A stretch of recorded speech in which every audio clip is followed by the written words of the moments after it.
The Ankole Western Institute of Science and Technology in Shema District was granted a letter of interim authority by the National Council of Higher Education to start working towards acquiring a university status in 2009, but the authority expired in December 2012.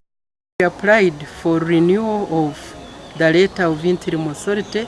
As a result of that application, the National Council for Higher Education were here 2 months ago.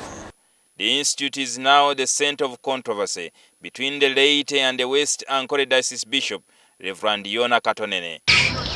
I am certainly opposed to the premature setting up of branches from the project. Attempts by the bishop and the diocese administrators to create branches out of the institute have turned out to be a thorn in the flesh of the church. The Grand Shema development, since I was born, I found it was a tug of war. This misunderstanding between the Christian and Bishop Katonene has since forced the laity in 3 archdeaconries of Masheruka, Kabohe and Rwabutura in Shema district to persuade Christians from attending church services. I don't see anything criminal with me not going to church when I don't want to go to church.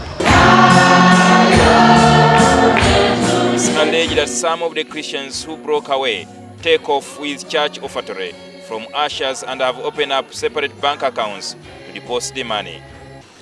People are becoming so rebellious. They are dissuading Christians from giving church quotas. Even during offertories and Sunday services, Christians tend to grab money and run away with it. The Anglican community went and mobilized members of the community to throw stones at the bishop, to close church so that the bishop cannot enter. Now Bishop Katonene is being guarded by police to save him from the angry Christians.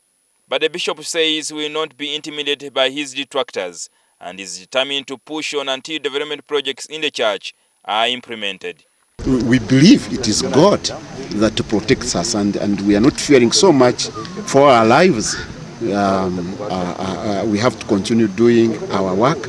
And we are still insisting that accountability is given for monies that we voluntarily give to the church.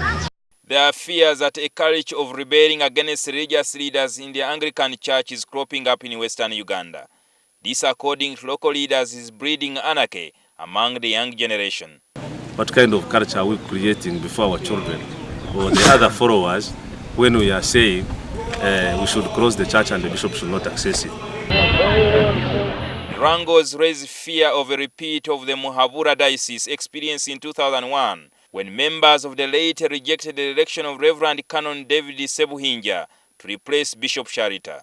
They accused Bishop Sharita of influencing the election process and on one occasion sent him out of the church after he found needles planted in his seat. The diocese remained without a bishop for 5 years, forcing Archbishop Rukorombi to lead a delegation of 13 bishops to Kisoro in August 2006 to push for reconciliation.